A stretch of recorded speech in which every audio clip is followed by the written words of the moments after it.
Het initiatief voor het project komt van de gemeente Eerstellingwerf in gearwerking met de provincie. De gemeente had er een heel duidelijk doel mee. We wilden vooral onderwijs en bedrijfsleven samenbrengen en dat kan straks op deze fysieke plek. En we wilden ook laten zien wat je met duurzame materialen kunt maken. Het gebouw is volslijn energie-neutraal. Met onder andere een warmtepomp in de kelder. Maar het unieke lijkt vooral in de kar van de bouwmaterialen en het isolatiemateriaal. Zo bestaat de isolatie uit fijnmelde spiekerbroeken en papierpulp. De kozijnen binnen van Akoya-hout uit Nieuw-Zeeland dat net schilderen worden hoegt. Hek onder betonvlier zit een verhaal. Dat is een dekvlier waar miscanthus in zit. En we nemen dat ook bij olifantengras. Dus daardoor is er een heel soort minder cement en beton tapast. Hoeveel minder? 50% minder beton. Het project is binnen het budget en op die het kleer. Maar makkelijk liet net altijd. Het had wel even een zoektocht geweest.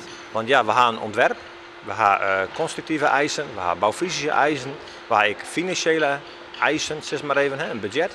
En daarbij zie je van welk materiaal is geschikt. Dat weer wel even een zoektocht, maar het is goed slagen. Bouwbedrijf Buitenveld loopt naar deze ondervinding wel in de toekomst van dit soort projecten. Sommige producten hebben tijd nodig, sommige producten zullen verder ontwikkeld worden, maar het had zeker toekomst, zonder meer. Het gebouw wordt de komende maand neerjochten. In februari is het klaar voor gebruik.